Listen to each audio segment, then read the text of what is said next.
토론.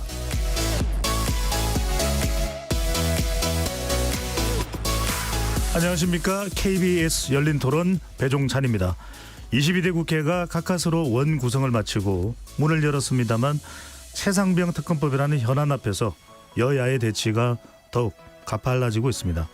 지난 2일부터 시작된 국회 대정부 질문도 파행을 빚고 있고 최상병 특검법 표결을 앞두고 여야 대치가 극에 달하고 있습니다. 게다가 최근 정치권의 탄핵이라는 키워드가 대치 전국의 중심이 되고 있는데요. 야당의 잇따른 탄핵안 발의에 여당은 습관성 탄핵병이라고 비판하고 있습니다. 오늘 토론에서는 여야의 대치를 더욱 키우는 탄핵 관련 내용을 비롯해 쟁점 법안들 정리해보고요. 내일부터 시작되는 7월 국회 전망해 보겠습니다. KBS 열린 토론 지금부터 시작합니다. 치열한 토론 속에서 더 나은 세상을 찾아갑니다. 올바른 세상을 만드는 첫걸음. 평일 저녁 7시 20분 KBS 열린 토론. 오늘 토론 함께해 주실 네 분 소개합니다. 한민수 더불어민주당 의원 자리해 주셨고요. 안녕하세요. 서울 강북을 한민수입니다. 홍석준 전 국민의힘 의원 나오셨습니다. 예, 안녕하십니까. 반갑습니다. 조기현 더불어민주당 법률위 부위원장 함께하십니다. 안녕하세요. 조기현입니다. 강전애 국민의힘 전당대회 선관위 대변인 자리하셨습니다. 안녕하세요. 강전애 변호사입니다. KBS 열린 토론 문자로 참여하실 분은 샵 9730으로 의견 남겨주실 수 있습니다. 단문 50원, 장문은 100원의 정보 이용료가 붙습니다. KBS 1라디오의 모든 프로그램은 유튜브에서도 함께할 수 있으니까요. 많이 들어와 주시고 구독 꾹 눌러주시고 좋아요도 보내주시면 좋겠습니다. 자, 내일이면 7월 임시국회 또 개막이 되는 거죠. 네. 자, 6월달 뭐 시끌벅적했습니다. 이제 7월이 됐는데 국회 파행이었다. 이 두 글자로 이야기할 수밖에 없을 것 같은데 먼저 두 번 전현직 의원께 여쭤보겠습니다. 이 파행 원인 한 의원님 어디에서 찾아야 될까요? 일단은 이제 국회 이런 모습들 우리 국민들께서 이제 좀 불편하시거나 이런 생각들 하실 분들이 있을 거라고 봅니다. 근데 이제 제가 한 가지 말씀드리고 싶은 거는 모두가 여야 모두 같다 이렇게 보지는 마시고 이번에 이제 원인이랄지 실제 누가 일을 했는지는 좀 보셨으면 좋겠다는 생각이 듭니다. 일단 4.10 총선의 민의가 여러 가지가 있겠습니다만은 국회에 원하는 거는 싸움보다는 싸움한 표현이 좀 그렇습니다만은 좀 생산적인 일을 했으면 좋겠다. 일 좀 했으면 좋겠다는 저도 뭐 제 지역에 있는 주민들 많이 들었습니다. 근데 저희들이 5월 30일 날 이제 법정 개원을 하고 6월 5일 이제 국회의장, 부의장을 선출하고 바로 이제 국회법이 되어 있는 대로 상임위원장을 선출을 했습니다. 11개. 그리고 7개는 이제 국민의힘 몫으로 남겨놓은 상태로. 그러고 바로 이제 제가 속해 있는 위원회도 그렇고 상임위도 일을 했습니다. 네. 근데 이제 저는 일전에 한번 말씀드린 것 같은데 지금 국민의힘은 옛날에 21대 문재인 대통령 때는 그때는 전반기 때는 야당이었습니다. 야당이니까 어떤 주장을 하더라도 국민들이 뭐 그래 야당이 좀 소수면 이렇게 요구할 수도 있지. 하지만 지금은 의석수를 떠나서 국민의힘은 집권당입니다. 집권당은 국정을 책임진 최종 책임을 갖고 있는 정당입니다. 예. 근데 여당이 보이콧을 했어요. 그 언제 국회 들어왔는지 아십니까 혹시? 다 많이 이제 기억들 못해. 6월 24일 날 들어왔습니다. 국회에. 한 달이 넘게 세비 받아가면서 예. 저는 조금 억울합니다. 왜냐하면 일 열심히 한 사람하고 예. 6월 24일 날 들어온 분하고 똑같은 월급을 받았다 하니까 네. 꼭 원인을 굳이 따지자면은 집권 여당이 책임을 방기한 게 크다 이렇게 보고 네. 있습니다. 파행의 책임은 국민의힘에 있다 이렇게 얘기해 주시는데 홍 전 의원께서는요. 예, 뭐 당연히 뭐 그 집권 여당으로서 국민의힘도 책임에서 자유로울 수는 없겠죠. 먼저 우리 한민수 우리 대변인 의원님 22대 등원을 진심으로 좀 축하드리고 감사합니다. 정말 22대 좀 잘 이끌어 가주시는데 우리 한의님께서도 좀 역할을 좀 해주셨으면 좋겠습니다. 지금 대한민국이 국내외적으로 여러 가지 좀 어려운데 국회가 해야 될 일이 굉장히 많이 있습니다. 그런데 국회가 좀 생산적인 대한민국의 미래를 열기 위한 어떤 정책적 이런 어떤 뭐 경쟁이 아니라 정말 이재명 대표 어떤 방탄 때문에 지금 탄핵, 특검, 입법 폭주로 이어지는 이런 어떤 일련의 참 과정들이 너무너무 안타깝습니다.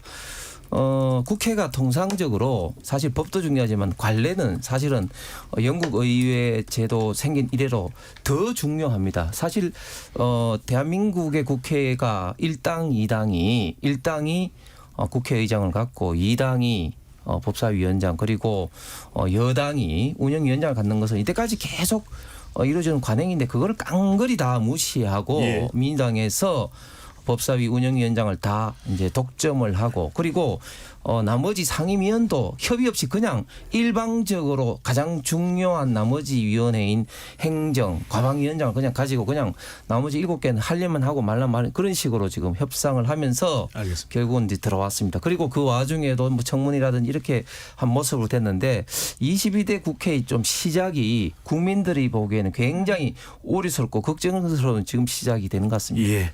자, 국회 일정 제대로 지금 이어지지 않고 있는 상황에서 어제 윤석열 대통령은 민주당을 또 강하게 비판을 했습니다. 반문명적 헌정 파괴 시도, 전대미문의 입법 폭력 쿠데타 즉각 중단해야 된다는 대통령실 발표에서는 이 부분에 대해서는 한 의원님께서는 어떻게 보십니까? 윤석열 대통령은 변하지 않는구나.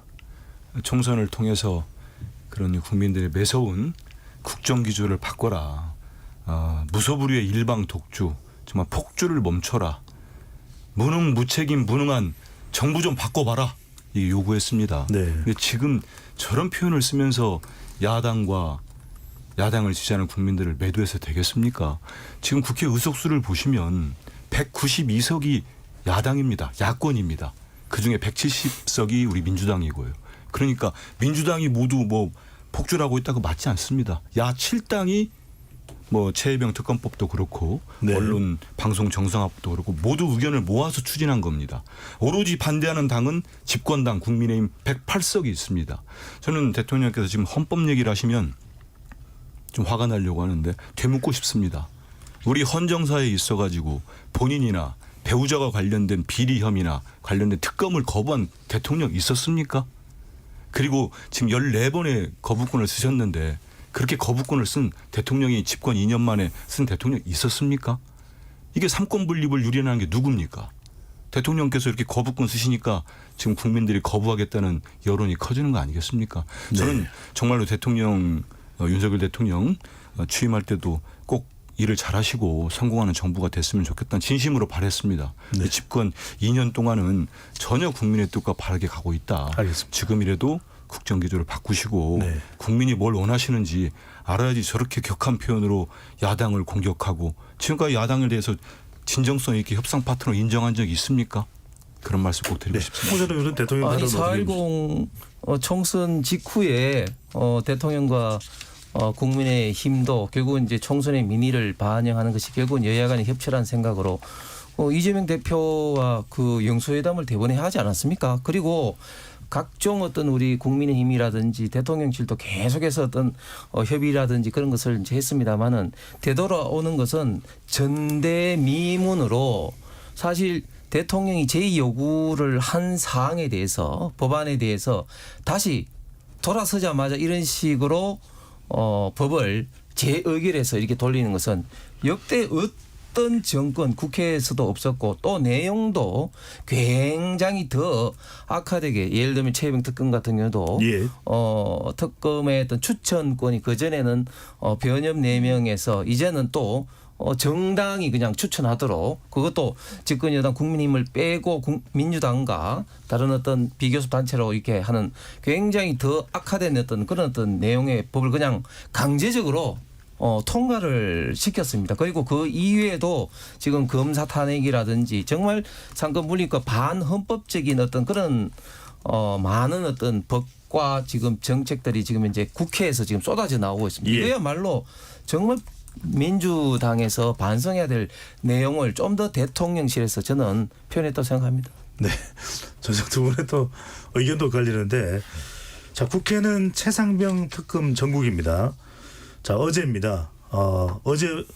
오늘까지 첫 대정부 질문, 국회의 첫 대정부 질문이 예정돼 있었는데 이것도 제대로 진행되지 못한 거죠. 그렇죠. 네네. 정치 분야만 좀 예. 하다가 중단됩니다. 자, 최상병 특검법 필리버스터가 있었고요. 국민의힘에서 또 이것이 이제 본회의 통과는 이제 임시국회가 열리고 나면은 통과될 가능성이 또 상당히 높고 의석수로 봤을 때 하지만 이제 대통령 거부권 행사 가능성도 높고 자, 이 부분 최상병 특검 전국 과연 국회가 어떻게 풀어야 될지 먼저 조기현 부위원장부터 보신다면요. 그런데 지금 최혜병 특검법은 좀 전에 네네. 통과가 됐습니다. 통과가 됐고요. 네, 저희가 네. 다 하고 왔습니다. 알겠습니다. 통과가 됐는데 이제 윤석열 대통령이 제의 요구를 할 가능성 또 상당히 높게 또 점쳐지고 있고 조기현 부위원장부터 말씀하신다면.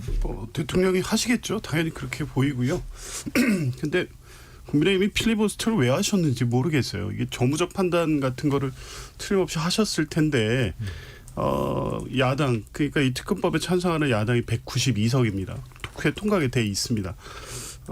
거부권을 행사하시면 뭐 이제 그때는 여론 상황에 따라 달라지겠지만 어쨌든 다 예정돼 있는 수순인데 그때 필리버스터를 했으면 실제 국민 여론을 설득하기 위한 거잖아요. 적어도 지금의 뭐 특검법에 찬성하는 여론 또 대통령이 거부권을 행사하지 말아야 된다는 여론이 일관되게 50% 60%가 계속 유지되고 있습니다. 그러면 국민들을 상대로 해서 이게 뭐가 잘못됐고 그래서 대통령이나 국민의힘이 생각하는 이 해병특검법의 문제점을 얘기해서 여론을 달 1%라도 돌리려는 의도 이런 게 보였어야 되잖아요. 예. 근데 뭐 어제부터 24시간 진행했지만 전혀 뭐 그런 내용이 없었습니다. 실제 지금까지 공식적으로 논평이라든가 주장을 통해서 국민의힘 의원들이 해오셨던 내용을 반복한 거에 불과했고요. 오히려 민주당의 박주민 의원이나 서영교 의원 이런 분들이 하나하나 조목조목 반박하는 내용이 더 설득력 있게 들리더라고요. 완전히 실패한 전략이었죠. 결국 지금 오늘 필리버스터도 마찬가지고 오늘 뭐 통과가 됐고 제의 요구를 또 하게 되겠죠. 이 과정이 국민을 보면서 지금 이 사안을 처리하고 있지 않다. 대통령만 바라보고 있다. 필리버스터도 결국에 국민 여론에 호소하는 과정이라기보다 대통령께 우리가 이렇게 좀 하고 있습니다. 이거 보여주려는 거 그 이상이 아니었다고 봐요. 알겠습니다. 강전혜 대변인은요? 예, 저는 국회 관행이라는 것에 대해서 한번 말씀을 드리고 싶어요.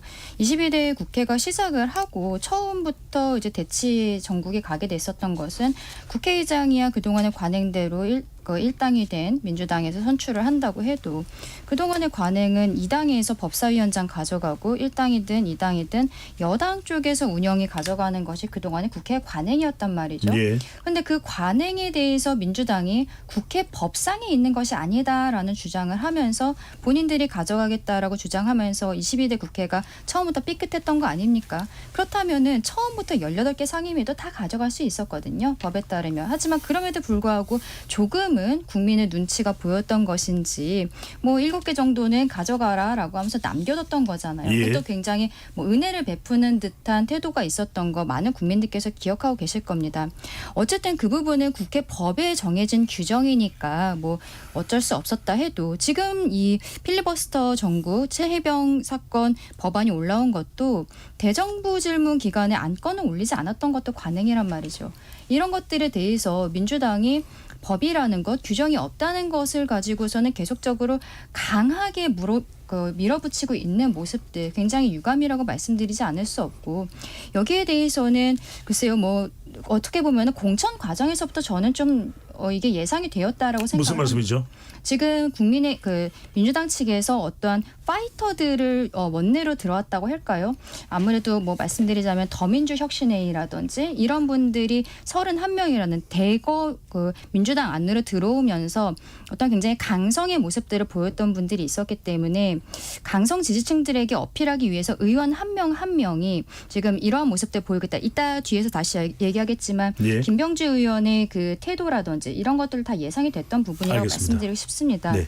어쨌든 다시 주제로 돌아가서 필리버스터에 대해서 조금 아까 조기현 변호사님께서는 좀 의미가 없다라는 말씀으로 해주셨는데 맞습니다. 이것도 역시 법에서는 24시간이 지나면은 국회에서 5분의 3 이상, 그러니까 지금 180석 이상의 의결을 하면은 지금 있는 것처럼 결과적으로 강제 종료가 되고 지금 최혜병 특검 통과됐다고 한 의원님 말씀을 해주셨는데요. 예. 예상됐던 거지만 그럼에도 불구하고 국민의힘에서는 여기에 대해 공식적인 기록을 남기는 것. 지금 국회에서의 본회의장에서의 속기를 남기는 것 그리고 국민들께 하고 싶은 말씀을 소상히 드리는 것 그것이 굉장히 저는 알겠습니다. 의미가 있었다라고 다시 말씀드리고 싶습니다. 네, 필리버스터는 합법적 국회 의사 진행 방해의 이제 수단으로 하게 되는 것인데요. 자, 방송 직전에 국회 상황입니다. 최상병 특검법이 통과가 됐는데 재석 190인 중에서 찬성 189인, 반대 1인으로 가결이 됐고요. 내일 국회 개원식은 연기가 됐습니다. 추후 이제 확정할 예정이라고 하는데요. 한 의원님께서는 지금 최상병 특검법 계속 쳇바퀴 돌 가능성도 있습니다. 대통령은 거부권을 행사하고 또 국회의 제의 요구되지만 또 부결이 되고 또 다시 또 재추진될 수도 있고 이 상황은 어떻게 보시는지요? 근데 저는 대통령께 간곡하게 민주당 대변인을 떠나서 국민의 한 사람으로서 이번만큼은 좀 심사숙고도 하고 정말 국민의 여론을 받들고 우리 보수 정권이라고 지금 자처하지 않습니까? 근데 한 국군병사의 억울한 죽음을 이렇게 풀려하지도 않고 축소 은폐 의혹이 있는데 이마저도 지금 거의 뭉개고 있는 거 아니겠습니까? 다시 한번 또 거부권을 쓰면은 저는 국민의힘이 좀 다른 행동을 할 수 있는 의원들이 나올 거라고 봅니다. 왜냐하면 이번에 저는 이제 그 원내에서 쭉 이제 필리버스터 과정도 보고 네. 여러 가지 여야 협상 과정도 보면은 국민의힘 의원들이 이번에 이 과정 우리 조 변호사 얘기했습니다만 조 위원장도 그 이 단계에서 이렇게 무제한 토론도 신청하면서 상당히 많은 좀 6월 임시국회를 넘기려고 하는 노력들을 좀 했습니다.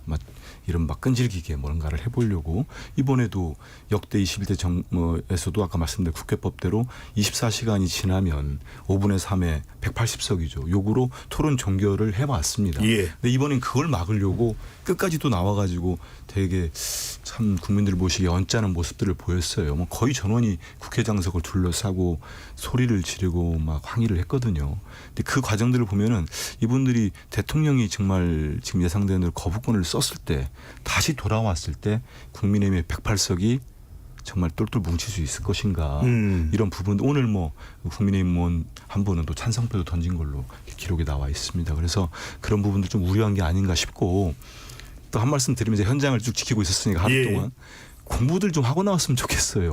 시작하자마자 무슨 주장이 남지 않아요. 우리 국민들 많은 시청자들 뇌리 속에는 그 시작하자마자 주무신 잠을 자버린 여성 의원들 몇 분 계시잖아요. 네. 그것만 딱 남아 있어요. 주장이 오직하면 공부를 않고 나왔는지 참 오늘 그 검사 출신 한 의원은 대북 송금 판결문을 읽고 있더라고요. 뭐 하는 겁니까? 최혜병 특검법 반대 토론 나온 거 아닙니까? 그거는 도대체가 무슨 자세인지를 모르겠어요. 들어가지도 않아요 또. 네. 끝까지 한 얘기 또 하고 한 얘기 또 하고. 이거는 준비가 안 됐으면 공부가 안 됐으면 공부를 하고 오든지 아니면 아예 나오지 말고 하든지 이런 모습들이 예, 알겠습니다. 국민들 보실 때 참 불쾌하거나 네. 보였을 것 같아요. 참고로 오늘 국민의힘 의원 중에서 최상병 특검법 찬성안에 투표한 인물은 안철수 의원이죠. 전 그렇게 알고 네네. 있습니다. 22대 국회 들어와서 이제 공부 좀 해라는 이야기가 지금 유행처럼 들립니다. 정청래 위원장부터 유성범이 공부해라 하니까 이제 또 유성범이도 공부는 내가 더 잘했다고 하는데 공부 중요하죠. 그리고 본회의에서는 정말 많은 국민들이 보고 있고 언론이 감시하고 있기 때문에 예. 거기서 진짜 뭐 그 우리가 폰을 잘못 봐가지고 뭐 이렇게 뭐 큰 어떤 좀 뭐 그 해프닝도 일어난 걸 알기 때문에 의원들도 다들 이제 조심해야 될 것 같은데 7월 21일 날 포항에서 당시에 그 최상병 그 연결식 때 저도 참여를 했습니다. 하루 빨리 진상이 밝혀져야 하는 거는 뭐 누구나 국민 누구나 다 동의를 할 것입니다.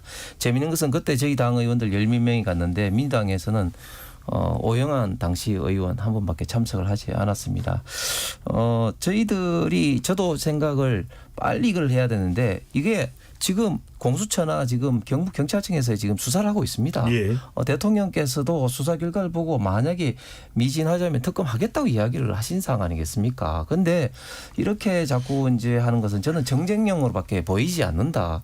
이걸 좀 못 기다립니까? 그래서 심지어 지난 21대 때는 마지막으로 이양수 당시에 저희 수석과 박주민 수석이 그러면 한 아예 시간을 뭐 6월 말이면 6월 말, 7월 말이면 7월 말까지 정해서 수사 결과 발표가 안 나면은 특검으로 가자고까지 저희 당에서 제안을 했습니다. 이런 데 대해서 민주당은 전혀 합의를 하지 않고 그냥 하는 것은 글자 그대로 이걸 정쟁화하는 것밖에 보이지 않고 사실 저희 당 내에서도 최혜병 특검을 해야 된다는 생각까지는 의원들이 있습니다. 예. 있음에도 불구하고 민주당의 이런 어떤 행태 즉 21대 때 특검보다 더 지금 현재 악화되고 어떤 내용도 그렇고 또 이런 어떤 절차적 이런 어떤 과정에서도 민주당의 행태에 대해서 분노를 느끼면서 본인의 어떤 생각이 바뀌어진 의원들도 지금 상당히 많이 있습니다. 그렇기 때문에 이 내용에 대해서는 민주당도 저는 좀 부탁을 드리고 싶은 게 대통령께서 제 요구를 하면은 좀 그 며칠 사이에 지금 남은 기간이 있기 때문에 예. 그때 좀 협상을 해서 국민들이 볼 때 그래도 이 정도면 하겠다 이런 어떤 저는 협의를 저는 해야 된다고 알겠습니다. 봅니다. 한의원 교수님. 이태원 참사 특별법도 대통령께서 거부권을 쓴 다음에 여야 영수회담을 거치면서 또 합의를 이루는 게 있기 때문에 대통령이 이 특검법의 필요성을 인정하시면서 정말 수정안을 낸다면 저는 논의도 가능하다고 생각을 합니다. 해야죠. 왜 이런 말씀을 드리냐면은 아까 우리 홍 의원님 말씀대로 7월 19일이면 1주기가 됩니다. 최혜병이 순직한 지가. 그 사이에 정말 그 모든 정황이 한 곳, 한 분을 가리키고 지금 가고 있습니다. 정말 02-800-7070은 누가 쓰는 번호인지 저도 궁금합니다. 알겠습니다. 그런데 그런 상황에서 아까 이제 왜 기다리지 못하느냐. 저는 이걸 묻고 싶어요. 그 논리가 여러 가지가 있습니다. 지금 많은 재판 과정에서의 정말 은폐와 축소, 외압의 의혹들이 나오고 있잖아요. 근데 많기 때문에 제가 딱 하나만 말씀드리면 정말 대통령이나 대통령실이나 여당이 공수처 수사 기다려달라 했다면 이종섭 장관은 호주 대사를 보내지 말았어야죠. 거기에서 저는 모든 논리는 깨졌다고 봅니다. 그래서 호주 대사로 도피시킨 의혹 나온 뒤에 총선까지 이어지지 않았습니까? 알겠습니다. 그거는 있을 수 없는 일이 벌어져 버린 거예요. 출국 금지를 아니 관용 여권은 외교부가 내주고 출국 금지는 법무부가 풀어주고 그게 지금 문재인 정부입니까? 윤석열 정부가 총체적으로 움직였습니다. 그 이종섭 전 장관 대통령하고 통화한 적 없다고 했는데 통화 기록 나오니까 거짓말 드러난 거 아닙니까? 한의원 의견은 잠깐만요. 한의원님 의견은 좀 의심을 살 만한 그런 제대로 또 수사가 안 되죠. 공소적 관련해서 있었다라는 말씀을 해주셨고요. 강진애 지금 대변인. 저는 그 한 의원님 말씀 안에 민주당이 하고 있는 그 행동에 답이 다 있다라고 말씀드리고 싶은데 조금 아까 뭐라고 이해하셨습니까? 한 곳을 바라보고 있다라고 한 의원님께서 모든 말씀하셨거든요. 정황이나 증거가 예, 나오는 그 말은 결국에는 제가 답을 바라보는 게 정해놓고 시작하겠다라는 거예요. 그래서 마침 지금 공수처에서 수사를 하고 있는데 수사 결과가 미진하다면은 대통령께서 나서서 특검을 요구하겠다. 전 국민 앞에서 말씀하지 않으셨습니까? 그런데 공수처의 수사 결과가 결과적으로 지금 한 의원님 말씀하신 것처럼 한 곳을 바라봐야 되는데 그렇게 결과가 나오지 않으면 민주당에서는 받지 못하겠다는 것이죠. 그러면 결국 특검을 하자는 이야기가 다시 나올 것이고 특검 결과가 또 만약에 그 한 곳을 바라보는 결과가 나오지 않는다면 특검을 할 것입니까? 공수처를 만들게 된 계기에 대해서 민주당에서 그동안에 검찰을 믿지 못하겠으니까 공수처 만들자고 한 거잖아요. 이제는 공수처 못 믿겠으니까 특검하자고 하는 거잖아요. 예. 이런 부분에 있어서 참 민주당의 그 입장이라는 것이 알 수 없다라고 알겠습니다. 말씀드리고 싶습니다. 간단히 바로잡을 필요가 있어요. 짧게 왜냐하면 해주십시오. 네. 짧게 아주 네, 짧게. 네. 이 같은 공간에 5명이 있는데 같은 얘기를 저렇게 이해해버리면 답답하죠. 제가 가르치거나 우리 민주당이 바라보는 게 아니고 대통령이 국방부 장관과 통화한 이후에 265건의 통화와 문자가 나옵니다. 쏟아져 나옵니다. 윤석열 정부의 모든 실세가 동원돼 가지고 이 모든 정황과 증거가 지금 가리키는 곳이 있다는 얘기지 제가 뭘 가리킵니까? 이런 정황과 증거를 얘기하는 겁니다. 한마디만 짧게만 하겠습니다. 네. 그러니까 같은 장소에 있는데도 아니 대통령이 임성근 사단장과 무슨 관계이기 때문에 굳이 그것을 빼려고 하겠습니까? 그건 말도 안 되는 거죠. 그리고 사실 자꾸 이제 지금 그 이종섭 대사 건을 이야기했는데 그때 당시에 공수처 이제 출국 금지 통보가 대통령실이라든지 통보가 안 된 거죠. 그래서 호주 대사 임명을 도피 아니 그게 말이 되는 이야기입니까? 그걸 그냥 보통 사람이 그냥 해외 그냥 무단으로 그냥 도망갑니까? 언제든지 설사 문제가 되더라도 그냥 소환 조사하면 되는 거지. 그걸 가지고 그렇게 확장해서 하면 안 될 것 같습니다. 알겠습니다. 양해해 주신다면 우리가 최상병 특검 관련해서는 다른 알겠습니다. 시간에도 많이 이야기를 했었기 때문에 자, 이 부분 다뤄보겠습니다. 조기현 부위원장께 바로 여쭤볼 텐데요. 윤석열 대통령의 이 탄핵 소추안 발의를 요청하는 국회 국민청원이 100만을 돌파를 했습니다. 김용민 의원은 민주당입니다. 법사위 소위 심사가 필요하다. 또 민주당 내에서는 이제 청문회 얘기도 나오고 있는데 민주당에서는 대통령의 이 탄핵소추 발의안을 요청하는 국민청원 어떻게 보고 계시는지요? 실제 지금 뭐 어제 100만 원을 돌파했죠.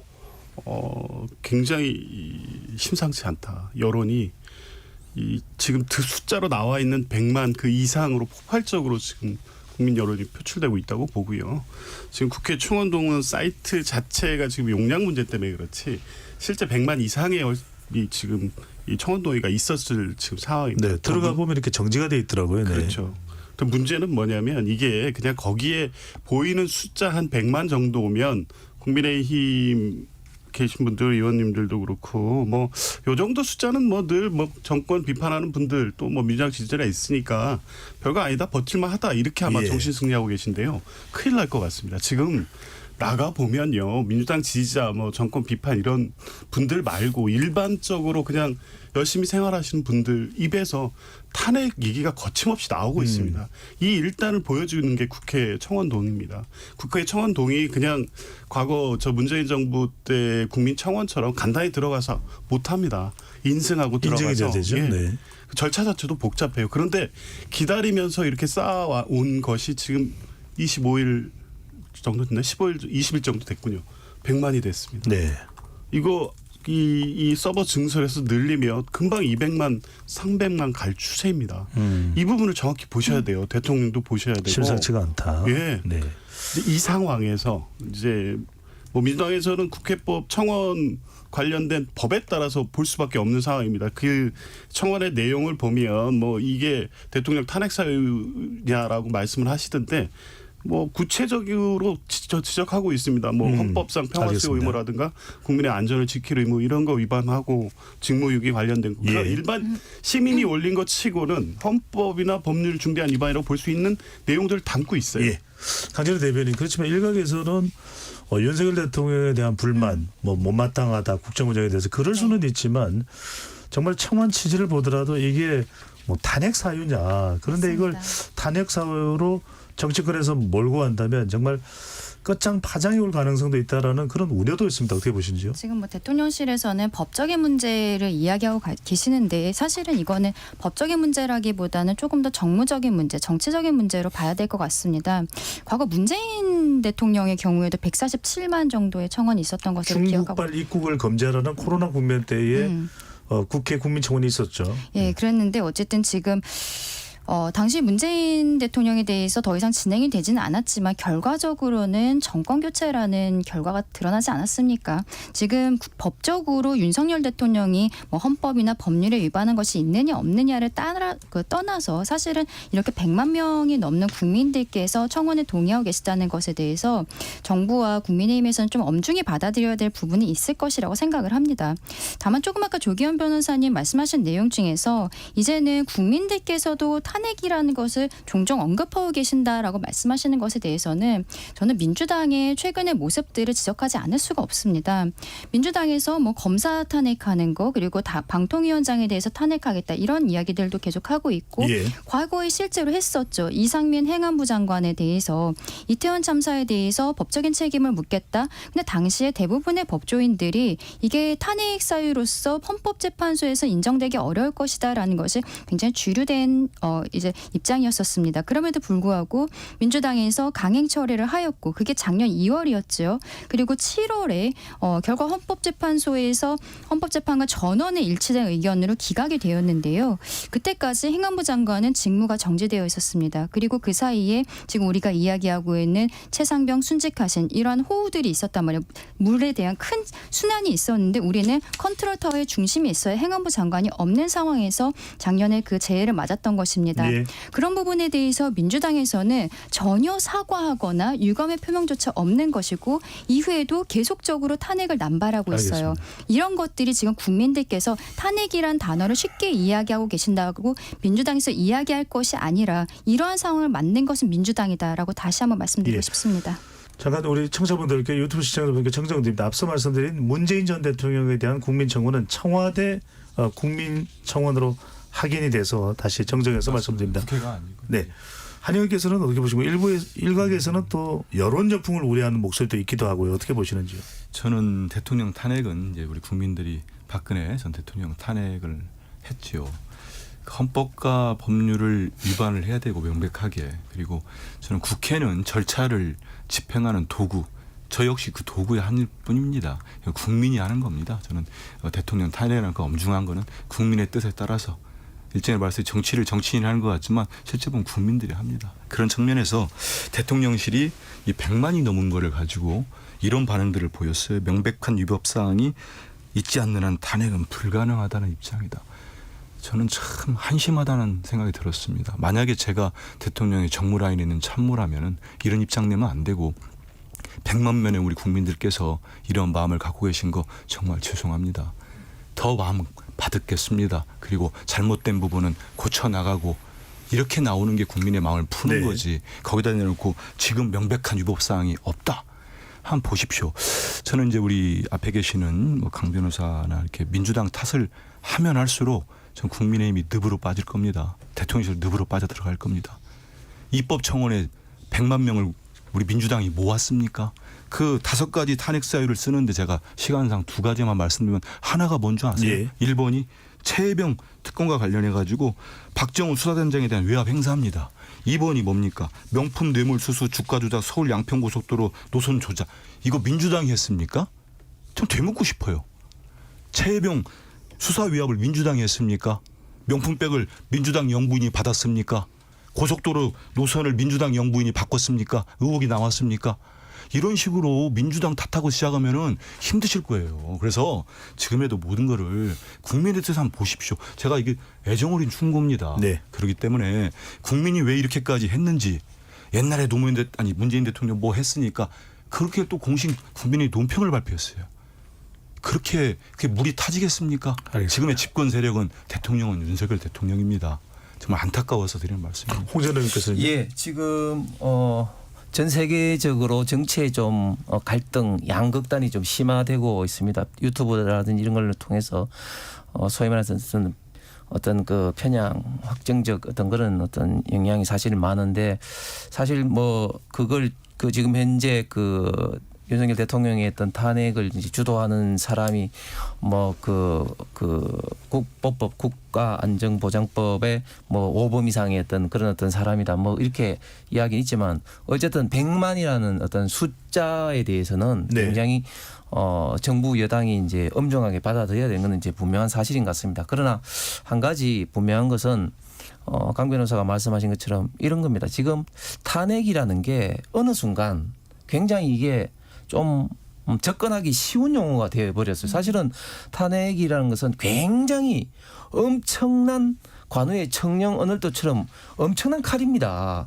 헌법상에 사실은 탄핵을 인정하는 것은 그만큼 무서운 칼이기 때문에 조건을 굉장히 엄격하게 지금 하고 있는데 민주당에서 정말 우리 대한민국 일당으로서 너무 지금 탄핵을 남발하기 때문에 예. 국민들에게도 이런 어떤 탄핵 어떻게 보면 좀 중독이랄까 남용이랄까 이런 것들이 지금 인식되고 있다. 저는 이런 면에서는 우리 정치권에서 저는 한 번쯤은 반성을 해야 되는 게 결국은 정치라는 게 이해관계자들의 어떤 조정 그리고 국민의 어떤 갈등을 조정하는 것이 그것을 더 조장을 하면 되지는 않지 않습니까? 그렇기 때문에 이런 면에서는 저희가 국민의힘이든 그리고 민주당이든 이런 면에서는 좀 심사숙고하면서 바라봐야 될 것 같습니다. 알겠습니다. 지금 사실 정치권에서 국회에서 더 가시화되고 있는 문제는 윤석열 대통령은 탄핵 관련도 있지만 검사 탄핵입니다. 네. 지금 이제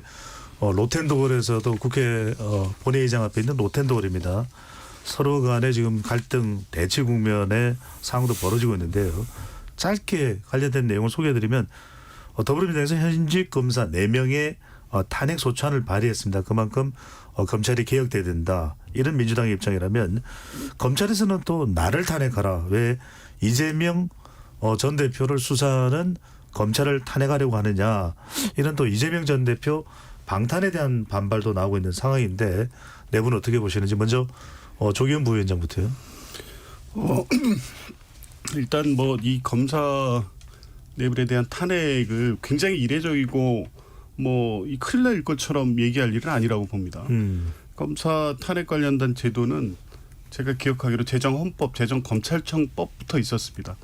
근데 지난번에 안동안 검사 탄핵안이 헌정상 처음입니다. 그게 이례적인 거 아닌가요? 검찰 조직이 그러면 이제 반대로 보면 검찰 조직이 내부 자정 기능이 너무 확실해서 검찰 내부의 비리나 이런 문제에 대해서 철저하게 어떤 징계 내지 조치를 취하고 아니면 이 범죄에 대해서 수사 대상을 철저히 하고 이래서 탄핵이 활용이 안 됐나요? 아니잖아요. 다 알죠. 상식적으로 검찰 스스로의 그 자기 식구 감싸기 이런 거 계속 비판 나왔습니다. 그러다가 이제 처음 이제 이 공소권 남용으로 안동안 검사가 탄핵 소추안이 의결이 됐고 물론 기각이 됐습니다. 그때 5대 4였습니다. 근데 6분이 이 법률 위반이 있다고 봤어요. 그중에 4분은 파면 사유에 된다고 봤어요.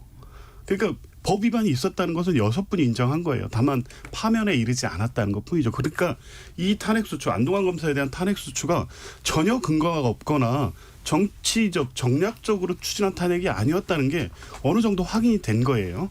이 4분의 검사에 대해서 일거에 추진을 하고 또 공교롭게 이재명 대표 관련된 수사 관련성 있는 검사들이 대부분이다 보니까 그 부분에 집중이 되고 있어요. 그렇죠. 네. 그러니까 정치적 목적인데 실제 하나하나 사유를 보면 어미준 검사 한명숙 총리 사건 허위 증언 연수 모의 증교사, 박상용 검사 이화영 그 진술강의 회유 진술작 직권남용, 강백신 검사 명예훼손 사건 검찰적법 위반해서 검찰이 할 수 없는 수사한다는 거, 피의사실 공표, 김영철 검사는 이재용 부회장 재판에 대한 장시호에 대한 모의 이중교사 공무상 비밀 누설 네. 사유가 있어요. 알겠습니다. 자, 이 부분이 적정하냐, 탄핵이 이르는 사유가 되냐 아니냐 문제 제기할 수 있는데요. 그렇기 때문에 바로 본회의 탄핵 의결 안 하고 법사위 조사 보낸 거 아닙니까? 거기서 따져 보면 됩니다. 검찰 국회에 불려 나와서 이러한 정도의 위법 사항이 있다는 거 묻고 답하고 하면서 거기에서 이런 탄핵에 이르지 않는데 민주당이 무리한 추진이라는 걸 입증해 보여주십시오. 그러면 예.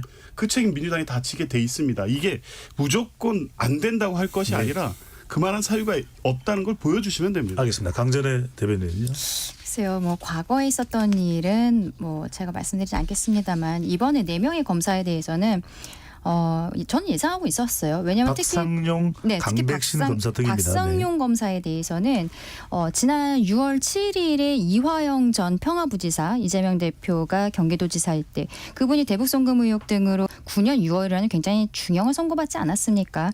근데 이제 그 선고 전에 막판에 하는 얘기들, 뭐 검찰에서 술을 먹고 뭐 연어를 먹으면서 회유를 당했다라는 이야기들을 변호인을 통해서 계속적으로 이야기를 하였죠.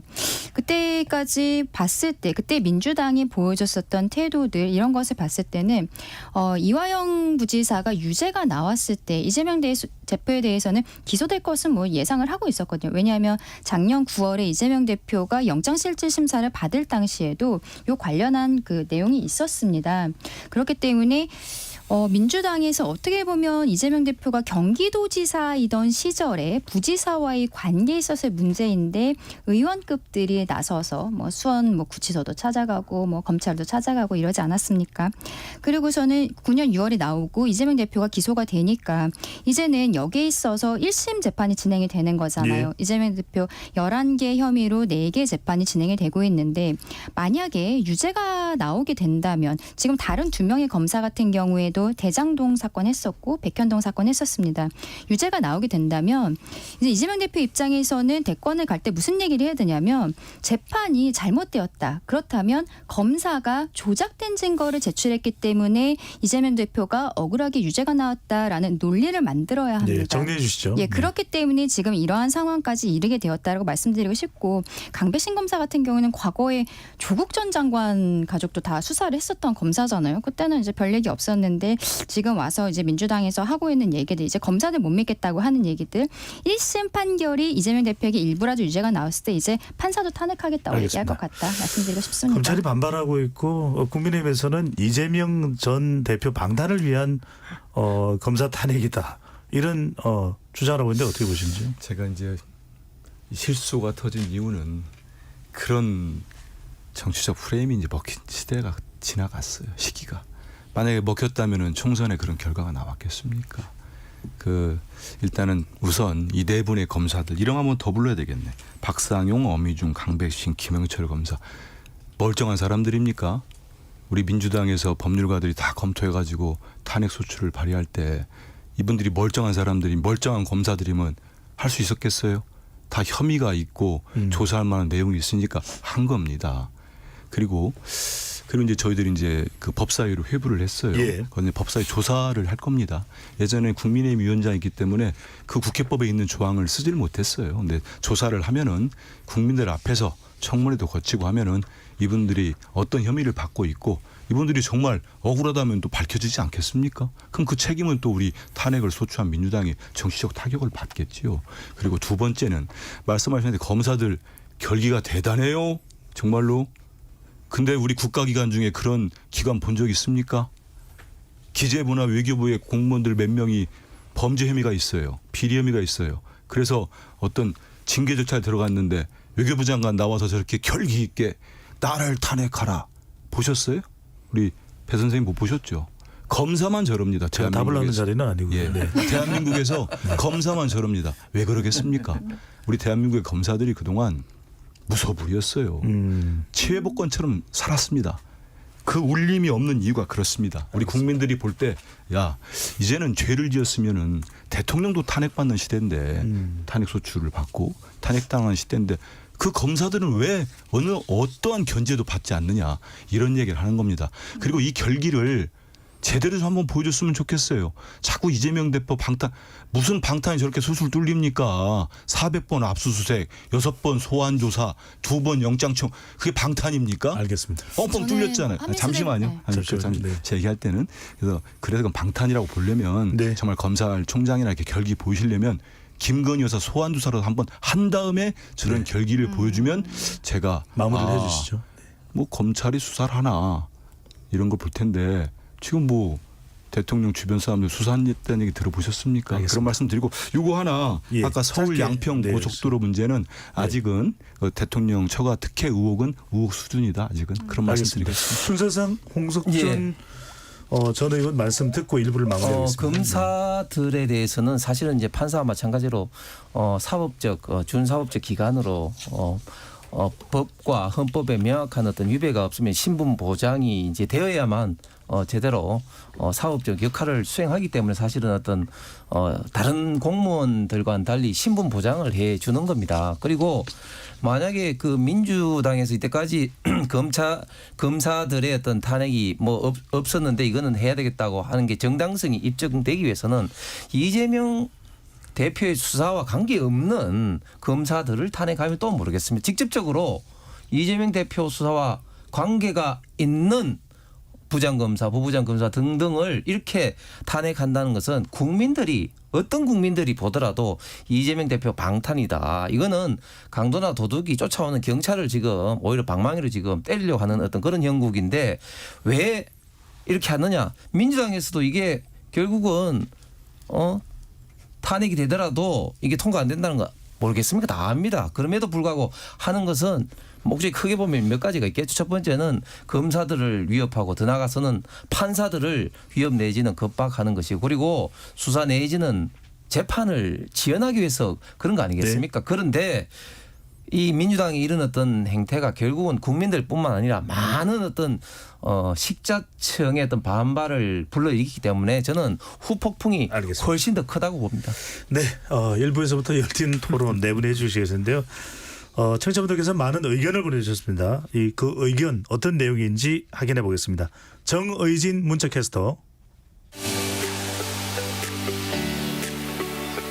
네, 지금까지 청취자 여러분이 보내주신 문자들 소개합니다. 0643님, 법대로 했다는 말 정말 지긋지긋합니다. 국민들은 안 믿습니다. 법을 제일 잘 안 지키는 분들이 국회에 있지 않습니까? 이렇게 싸우다가도 해외 출장 갈 때는 으쌰으쌰 하고요. 이제 국민들도 안 속습니다. 2724님, 여당이든 야당이든 국민 들먹이지 말았으면 좋겠습니다. 야당은 특검을 받을 수 있는 조건을 만들어 놓고 협상을 해야 하지 않습니까? 반대로 여당은 왜 대안도 없이 무조건 안 된다고 주장합니까? 그래놓고 자꾸 여야 모두 국민을 내세웁니다. 이게 진정 국민이 원하는 길이라고 생각하십니까? 4081님, 국회의 싸움들이 여야가 누가 잘했나 누가 잘났나 하는 결론으로 끝나서는 안 된다고 생각합니다. 민주주의는 평화적인 헌법에 의해 다수결의 원칙을 따르며 존중하는 것 아닙니까? 그리고 소수의 의견 또한 존중받아야 합니다. 5938님, 여야 모두 민심을 받든다, 국민을 위한다는 말을 하고 있는데 국민들이 원하는 국회의 모습은 적어도 지금과 같은 모습은 아닙니다. 왜 자꾸 여당도 야당도 국민을 내세우는지 모르겠습니다. 이렇게 싸움만 하고 민심을 외면하라고 국회의원을 뽑아준 게 아닙니다. 제발 민심을 제대로 해석해 주시길 바랍니다 해주셨고요. 김진희님, 지금 국회는 여당과 야당이 뒤바뀐 것 같습니다. 여당도 야당도 각자 제자리로 돌아가서 진지하게 나라를 위해 고민하고 협치하는 모습 보여주시길 바랍니다 라고 보내주셨네요. 네, KBS 열린 토론. 이 시간은 영상으로도 생중계하고 있습니다. 유튜브에 들어가셔서 KBS 일라디오 또는 KBS 열린 토론을 검색하시면 지금 바로 토론하는 모습 보실 수 있습니다. 방송을 듣고 계신 여러분이 시민 논객입니다. 계속해서 청취자 여러분들의 날카로운 시선과 의견 보내주세요. 지금까지 문자캐스터 정희진이었습니다.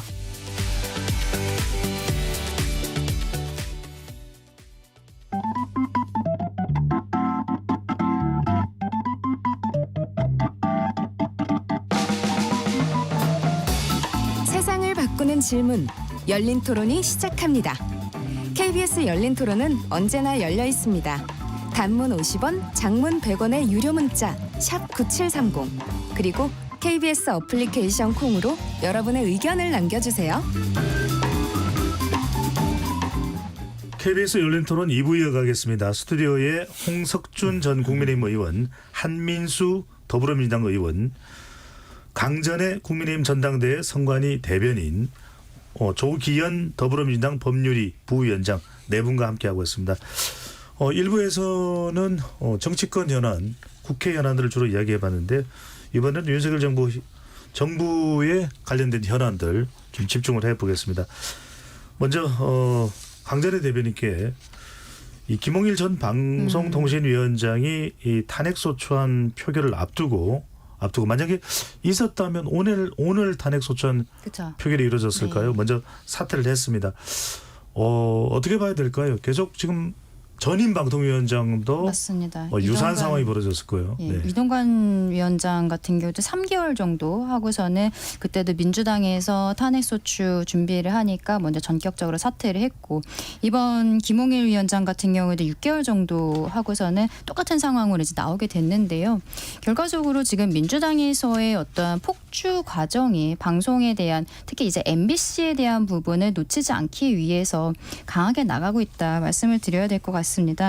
일단 방통위 같은 경우에는 5인 이제 상임위원 체제로 진행이 되는데 꽤 오랫동안 대통령 지명한 2명, 지금 위원장이랑 그리고 이상임 부위원장 둘이서만 진행을 했었던 것이잖아요. 민주당에서 2명 추천하고 여당 측에서 1명 이제 추천해야 되는 이런 부분들에 대해서는 전혀 임명이 국회에서 이제 표결을 하지 않았기 때문에 진행이 되지 않았었는데, 일단은 국민 한 사람으로서 굉장히 안타깝다라고 말씀을 드리고 싶습니다. 그리고 어떻게 보면은 그냥 저는 이제 탄핵소추 했을 때 받았었어도 괜찮지 않을까? 왜냐하면 이동관 위원장 시절에 한번 받았었으면 아까 제가 일부에서 이상민 행안부 장관 말씀드릴 때 한 6개월 정도 걸렸었단 네. 말이에요.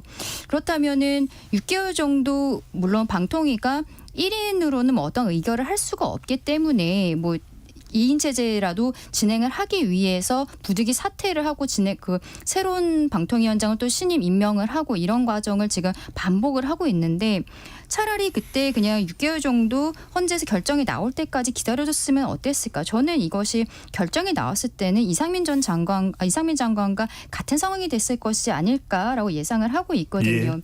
이게 정쟁화되면서 계속적으로 자진 사퇴를 하고, 저는 잘못한 것이 없는데 사퇴를 했다라고 생각을 합니다. 그러면서 계속 파행이 되어가고 국민들께서 보시기에도 좋지 않은 상황. 특히 이제 박문진 같은 경우에는 8월 12일에 이제 임기가 종료가 되는 상황인데, 이 상황에서 즉 오늘 뭐 이진숙 전 대전 MBC 사장을 신임 위원장으로 이제 임명을 하겠다라고 오늘 아침에 브리핑도 하지 않았습니까? 이 과정에서, 청문회 과정에서 민주당이 또 엄청난 이제 뭐 의혹 제기라든지 이런 것들이 있을 알겠습니다. 것으로 보이거든요. 조금 국민 한 사람으로서는 필요한 상황이다. 여기에 대해서 좀 정리가 되었으면 좋겠다는 생각입니다. 후임 방통위원장으로 거론되고 있는 인사, 또 방통위 운영과 관련 잠깐 뒤에 이제 소 토론을 해보도록 하고요. 조경 부위원장께 먼저 여쭤보고 싶은 게 국민의힘의 주장은 또 정부의 주장은 계속해서 왜 빨리 야당목 방통위원 추천을 안 했느냐 이 주장을 하고 있는데 어떻게 보시는지요? 뭐 똑같이 반복적인 논리를 말씀드릴 수밖에 없는데요. 그 지금 과기정통위 상임위원장하는 최민희 의원 예. 7개월 7일 동안 임명 안 했습니다. 그게 뭐냐면 이 야권 추천 방통위원을 배제한 상태에서 결정할 일들이 아직 남아 있기 때문에 안 한 거 아닙니까? 그 뒤로 왜 추천 안 하냐 그렇게 얘기할 수 있죠. 그런데 추천한다고 임명했겠습니까? 네, 대통령의 의지가 전혀 없었어요. 그리고 지금 방송통신 심의위원회만 봐도 국회 추천 2명 아직 임명 않고 있습니다. 뭐냐면 지금 방송통신 정책에 있어서 중요하게 이 직접적으로 얘기하면 방송 장악을 위해서 정해놓은 프로그램이 이행될 때까지는 야권 추천이고 뭐고 안 받겠다는 의지가 너무 명확하기 때문에 추천이라는 형식적 절차를 취한다고 해도 결국에 똑같은 형태로 반복될 수밖에 없기 때문에 안 하고 있는 거고요. 네. 그래서 방송법을 통해서 이 제도 자체를 안정화시켜서 이런 시비가 안 만들어지게 만든 후에 예. 그렇게 해서 정상화 길로 가는 게 맞다고 보는 2인 겁니다. 의결이 아니라 4인 의결로 가야 된다 이 말씀인 거죠? 그렇죠. 예, 지금 그 제출돼 있는 법안대로 적어도 예. 제적 4인 이상의 의결 정족을 채워야 개의될 수 있고 이게 방송법의 취지 아닙니까? 예. 자, 이 부분과 관련해서 네 분과 좀 이야기를 나눠보겠습니다. 지금 그럼 방통위원회를 어떻게 해야 되느냐? 또 다른 인물이 와도 또 같은 사태가 벌어질 거 아닌가? 그래서 방통위 운영을 2인이 아니라 최소 4인 의결로 가야 된다. 이런 또 주장도 많은데 여하튼 복잡하게 얽혀 있습니다. 풀어질까도 의문이라는 또 의견도 나오고 있는데 한 의원께서 이거 어떻게 풀어야 될까요? 제가 이제 그 청와대에 출입할 때 인수위를 거쳐서 팀장을 거쳐서 갈 때가 MB 정부였습니다. 이명박 정부죠. 정부 때 이 방통위 설립 과정들이 논란이 좀 있었어요. 왜냐하면 결국 이제 방송이나 통신 특히 방송에 대한 장악 의도가 있는 거 아니냐 논란이 많았습니다. 그때도 그래도 5인 합의제를 만들었을 때는 대통령이 추천하는 분 2분, 국회에서 여당 하나, 대통령이 속한 정당은 1명, 그다음에 네. 나머지 야당. 그래서 5인으로 만든 거는 그래도 대통령과 여당이 3명이라 하더라도 합의제로 서로 충분한 논의를 거쳐서 해봐라. 그 이유는 방통위법 1조에 이게 있습니다. 방통위 설립 목적을 방송의 자유와 공공성 및 공익성이 높이는 거라는 겁니다.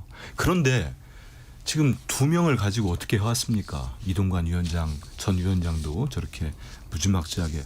저도 기자 생활을 24년을 했습니다만 지금 정부처럼 언론이나 방송을 이렇게 폭압적으로 무자비하게 대하는 정권은 없었습니다. 아니 바이든 날리면 가지고 저렇게 한 방송사를 끊임없이 재판까지 가가지고 괴롭히는 정권, 기자들 상대로 수시로 압수수색을 하고 언론사를 압수수색하는 정권이 있었습니까? 그러다 보니까 언론 자유지수가 계속 추락하고 있는 거예요. 우리나라가. 그런 상황인데 전 지금 이번에 3번째 또 이 정권 들어서 이진숙 전 MBC 사장 제가 얘기하면 또 그분이 기분 나빠할지 모르니까 기자협회, PD협회, 현업 7개 단체가 오늘 성명서를 냈습니다. 뭐라고 했는지 잠깐만 소개해 드릴게요. 이동관 위원장에 대해서는 언론 장악 기술자였다. 그리고 나중에 이렇게 그만두더니 그 후임 김홍일 전 위원장에 대해서는 정말 무경력자, 언론의 하수인이었다. 그러면 네. 이진숙 지금 지명자에 대한 이런 얘기합니다. 방송사 내부에서 정권과 손발을 맞춰온 언론 장악의 부역자다. 였다. 그러면 지금 방송을 정말 대통령은 이 방송 장악에 대한 무한한 욕심을 끝까지 그 야욕을 못 버리고 계속적으로 하는구나. 네. 이렇게 망쳐가지고 이 방송을 망치고 이 언론을 망치면 그게 지금은 당장은 정권에 도움이 되는 것처럼 알겠습니다. 무슨 땡 뉴스가 만들어지면 좋은 것처럼 그렇게 좋았으면 총선에 저런 거가 나왔겠습니까? 네. 그래서 지금이라도 정말 국정기조 또 언론에 대하는 거, 그 방송 대하는 거를 태도를 바꾸고 했으면 좋겠습니다. 예. 방통위 방송법에 있는데 홍 전 의원님 방통위부터 먼저 좀 이야기를 하고 가겠습니다. 네. 방통위의 의결 또 방통 후임위원장 네. 어떤 의견이신지요? 예, 저도 21대 그 전반기 한노회하고 이제 그 후반기 과방위를 하면서 이 문제에 대해서 굉장히 민주당 의원님들하고도 이야기도 많이 했는데 저는 정답은 역지사지에 있는 것 같습니다. 우리가 이제 입장을 서로 이제 바꿔보면서 생각을 이제 해야 되는데 사실 그 방통위원장을 결국 이제 합의적으로 했을 때는 정말 여야가 합의를 이제 하도록 그렇게 돼 있는데 사실은 민주당일 때도 합의가 사실은 전혀 사실은 이루어지지 않았죠. 그렇기 때문에 지금 뭐 또 노영민 의원이시죠. 그 지금 방통위법 개정안에 지금 재적위원을 지금 현재 4명으로 지금 올리는 또 법도 지금 이제 했습니다만은 어쨌든 이 문제에 대해서는 정말 역지사지로 이제 바라봐야 되는데 지금 방송 3법 그리고 방통위법까지 방송 4법 지금 개정안을 지금 민주당이 냈는데 그럼 민주당이 정권을 잡았을 때 문재인 정부 때는 왜 하지 않았습니까? 그러니까 참 이 안타까운 사실이죠. 그리고 지금 그 지난번에 최민희 의원 왜 임명 안 했냐 하는데 최민희 의원이 오더라도 2대1로이기 때문에 결정되는데 전혀 관계가 없었습니다. 단지 최민희 의원 같은 경우는 법적으로 통신산업위원회에 있던 그 때문에 법제처 유권 해석이 늦어서 그런데 유권 해석이 늦어진 거는 저는 좀 문제 있다고 봅니다. 그러나 그걸 일부러 배제하기 위해서 그렇다? 그건 절대 아닌 거고 저는 네. 지금이라도 민주당에서 민주당 추천 몫을 빨리 2명을 저는 빨리 지금 해야 된다고 봅니다. 그리고 언론에 있어서 본다면 지금 대통령이 와서 지금 KBS 우리가 지금 토론하고 있지만 KBS 사장이 바뀌었다 해가지고 KBS가 막 민주당에 불리하고 지금 국민의힘에 막 유리한 어떤 그런 어떤 보도를 합니까? 그렇지 않은 거죠. 오히려 저는 민주당이야말로 문재인 정부 때 언론중재법을 통해서 민주당에서 언론이 가짜 뉴스든 어쨌든 뭐 됐을 때는 징벌적 어떤 그 체입을 하기로 했고 최근엔 또 이재명 대표가 또 언론한테 애완견이 돼가지고 얼마나 많은 알겠습니다. 또 분노를 일으켰습니까? 언론에 대해서 바라보는 시각이 저는 거기에 있다고 봅니다. 네. 조 부위원장께서는 방통위 또 운영 의결 기준 그리고 후임 방통위원장 내정자에 대해서는 어떤 의견이신지요? 그러니까 이제 계속 최민희 의원 임명하지 않은 부분 얘기하신 거 관련해서 이준숙 지금 내정자예요. 그때 최민희 의원 임명하지 않았던 게 이해충돌 문제 아니었습니까? 예. 근데 이준숙 지금 내정자 같은 경우에는 거의 정치인입니다. 과거 언론위원이었지만 국민의 그 자유한국당 때 아마 어디 출마도 하시고 이랬을 거예요. 그리고 지난 대선 때는 캠프에 계시다가 이 부담스러우셔서 사실 해촉당하신 적도 있고요. 지금 이 객관성, 공정성 문제, 이해충돌 문제라고 하면 제일 우선순위로 될 수 없는 분이 이준숙 내정자거든요. 그분 대통령 바로 내정하셨습니다. 그러니까 이 상황을 보면 최민희 의원을 7개월 동안 임명하지 않은 것과 이준숙이 어떤 분이고 어떤 일을 하게 만들려고 한 과정을 보면 너무 확실하게 이게 대비돼서 보이기 때문에 내정이 철회해야 된다는 게 민주당의 입장인 거고요. 예. 방송법 자체를 근본적으로 바꾸지 않으면 이 문제가 계속 반복됩니다. 지금 홍 의원님 말씀대로 지난 정부에서 하지 않았던 거 비판받아 마땅합니다. 그때 했었으면 이런 시비도 없었겠죠. 지금이라도 해야 되는 거 아닙니까? 그러면 이런 논란 정권 바뀔 때마다 계속 하지 말고 그래서 민주당에 유리한 법 아닙니다. 그냥 그 언론학자들, 시민들, 단체들 이런 분들이 그 임명하도록 추천위원회 구성하도록 만들어놓은 법안입니다. 방송사 이사진 구성과 관련 이사진 구성하는 내용이죠. 네. 이 내용이면 이게 특정 정당 내지 정치 세력이 유리하지 않다는 거 국민의힘 보셔도 알 겁니다. 그러면 이런 걸 통해서 이 지금 근본적인 문제 해결을 해 나가면서 법 바꾸고 하면 이런 논란 안 되지 않습니까? 근데 네. 지금 이렇게까지 해서 이준숙 내정자를 임명을 하고 이전에 탄핵안이 제출되니까 사퇴하고 이 과정 반복하는 의도가 너무 뚜렷하기 때문에 결국 이 문제를 해결하기 알겠습니다. 위해서는 지금 민주당이 제출한 네. 방송 4법에 대한 조속한 통과 예. 그게 유일한 해법이라고 방송국법까지 포함해서 말씀을 해주시죠. 의사 네. 성적수를 4명으로 한다는 것은 사실은 5명 중에서 아까 말씀드린 것처럼 대통령이 임명하는 게 2명 그리고 여당이 1명 그리고 야당이 2명이란 말이에요. 그럼 야당에서 추천을 한 의원이 1명이라도 들어가지 않으면은 이게 의결이 전혀 되지 않는다는 것이죠. 그렇다면 그렇다면 민주당에서 만약에 추천한 2명의 이제 위원이 보이콧을 하게 된다면 방통위는 아무것도 할 수 없게 된다는 것입니다. 그것을 그럼 5명 중에 4명 80%가 출석을 해야만 이게 의결을 할 수 있다. 이 정도의 비율을 갖고 있는 것이 대한민국의 어떤 위원회 중에서 있는지 참 의문이고요. 결과적으로는 민주당 입장에서는 방통위에 대해서 어떤 알박기를 하고 싶다라는 그 법안 외에 저는 아니라고 생각을 해요. 오히려 3명 정도로 하고 본인들이 추천을 해야 되는 것이지요. 그래서 저는 정정당당하게 해야 된다라고 생각을 합니다. 2명이라는 것이 5명 중에 2명이라는 것이 지금 법상으로 문제가 되느냐 안 되느냐에 대한 이야기도 있지만 우리 국민들께서 보시기에도 의아한 부분은 저는 사실이라고 어떤 생각을 내용이요? 하거든요. 5명 중에 지금 2명만이 의결을 하고 있지 않습니까? 네. 위원장과 부위원장만이 지금 2명이서 의결을 하고 있다는 거. 우리 국민들께서 보시기에 저렇게 해도 되는 것인가? 적어도 5명 중에 3명 정도는 나와야 되는 게 아닌가라고 생각하시잖아요. 예. 그러니까 그 정도의 좀 국민의 눈높이에 맞는 수준으로 법안을 발의를 하고 그리고 본인들이 할 수 있는 2명의 추천권에 대해서 적극적으로 활용을 해야지 저는 4명으로 해야 된다? 그러면 우리 중에 1명이라도 안 나오면은 아무것도 진행할 수 없다라는 거 이러한 법안을 받아들일 수 있을까요? 저는 절대 될 수 없다라고 한 의원님 생각합니다. 말씀하실 거 하시고요. 제가 너무 좀 빠른 질문일 수도 있습니다만 민주당의 그 요구 조건이 충족이 안 되면 이진숙 후임 내정자가 방통위원장이 된다고 하더라도 탄핵을 시도할 가능성도 있습니까? 아마 두 번째 지금 물어보신 네. 것부터 하면 이진숙 오늘 그 내정자 지명 받자마자 그런 그 장관급 후보자 보셨습니까? 그 언론에 대해서나 자기가 갖고 있는 부분들 지금 앞서가지고 왜 2명이 정말 야권으로부터 탄핵 소추까지 직전까지 갔는지 탄핵까지 그런 것들을 아신다면은 첫 자리에서 본인이 이 어떤 방송에 대한 부분들 이런 부분들을 그냥 서슴없이 얘기합니다. 상당히 많은 논란이 됐죠. 거기 보면 바이든 날리면도 얘기했고 2인 체제가 2인 통해 가지고 이사를 교체하겠다는 의지도 밝히고 이 얘기는 대놓고 지금 현재의 방송 장악을 이어가겠다는 겁니다. 대통령과 거의 생각이 비슷한 거예요.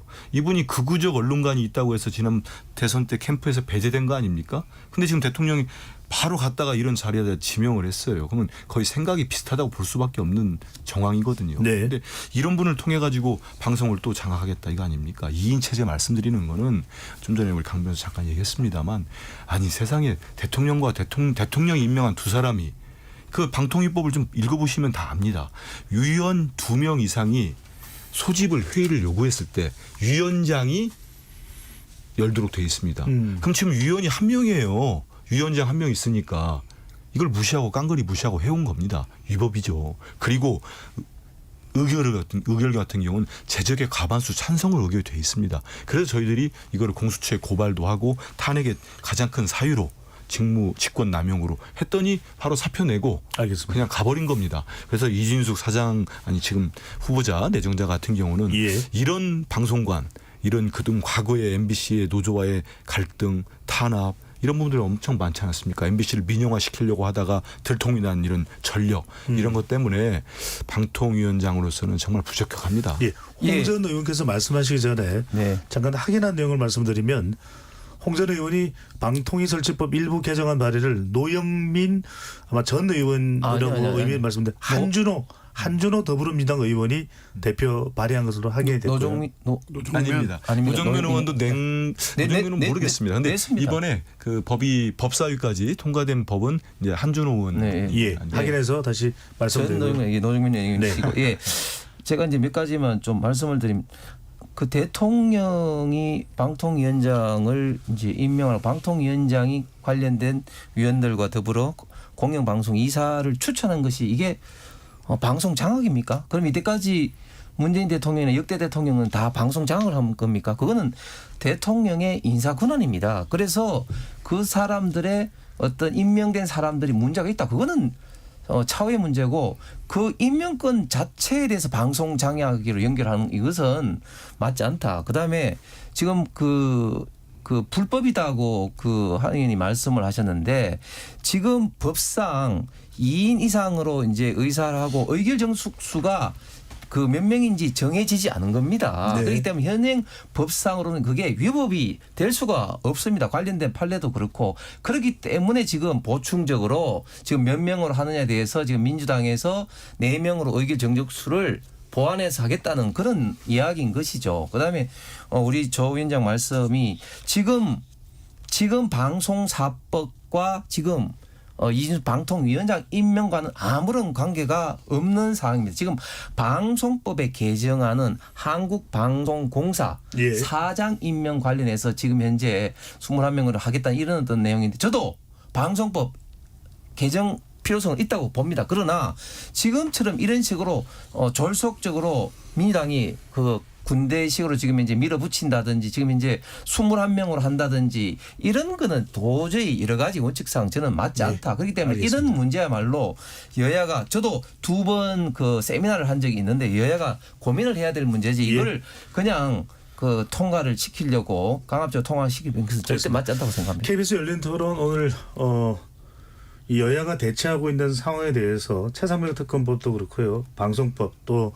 후임 방송통신위원장 내정자 관련된 이야기를 하고 있는데 좀 마무리를 해야 될 시간이 되고 있습니다. 오늘 말씀을 두 분이 이 국회의원 전현직 의원 두 분은 좀 말씀 많이 하셨는데 방송 3법 관련해서 정확하게 1분만 드리겠습니다. 조 부위원장 그리고 강전혜 대변인께서 뭔가 국민들이 보고 있습니다. 방송 3법 절충할 방법이 있을까요? 조 부위원장부터요. 그러니까 홍석주 의원님 말씀하셨다시피 이 방송통신의법 설치법 취지상 말씀대로 이 합의제 기구로 정상적으로 운영되게 하는 게 중요합니다. 그러니까 말씀 주신 것처럼 여야가 고민할 거 방송통신법 개정 등을 통해서 잘 만들어 가야 됩니다. 지금. 근데 그 시간을 안 주지 않습니까? 대통령이. 2인 체제를 통해서 MBC까지 지금 하려는 의도를 가지고 이렇게 밀어붙이니까 지금 이 사단이 계속 되고 있는 거 아닙니까? 그러니까 말씀하신 대로 이 국회에서 논의하는 과정을 대통령께서 좀 지켜보셨으면 좋겠어요. 그러니까 문제가 있다고 하면 수정안 내서 협의해서 바꾸면 되지 않습니까? 지금 이런 부분에 대해서 국민의힘이 적극적으로 그럼 논의해서 이 방송사업법 관련된 어떤 진지한 논의를 예. 해보자. 대안을 찾아보자. 이렇게 나오지 않고 알겠습니다. 지금 이 대통령이 하는 임명권에 대해서 민주당은 비판하고 있거든요. 그럼 예. 이건 문제 해결되지 않습니다. 강전혜 대변인요. 저는 결과적으로 지금 뭐 방송 3법, 뭐 3+1 이야기를 나오는 것들 그리고 앞서 얘기했던 뭐 최상병 관련한 이야기들 우리 오늘 사실 다른 이슈들도 있었는데 얘기 못한 부분들 이게 결국에는 여야 간의 대화가 되지 않아서 이러한 일이 있다고 생각합니다. 처음에 우리 최상병 특검 얘기했을 때도 21대 국회 마지막에 그 국민의힘에서는 이양수 수석 쪽에서 협의의 가능성에 대해서 열려 있다라는 것에 대해 명확히 이야기를 했음에도 불구하고 민주당 측에서 전혀 대응이 없었었고 지금 어떤 방송법이라든지 국회가 일방적으로 진행되고 있는 부분들 앞서 말씀드린 관행을 무시하고 있는 지금 민주당의 모습들 물론 국민의힘이 저는 잘하고 있다라고까지 말씀드리지는 마무리를 해주시죠. 않겠습니다. 네. 여기에 대해서 우리 국민들께서 지켜보고 계시다. 여기에는 우리 한민수 의원님 포함해서 지금 의원님들께서 배지의 무거움을 느끼시면서 여기까지 듣겠습니다. 국정을 열심히 해주셨으면 좋겠습니다. 네. KBS 열린 토론 이것으로 모두 마무리하겠습니다. 네 분 토론 감사드립니다. 지금까지 KBS 열린 토론 배종찬이었습니다.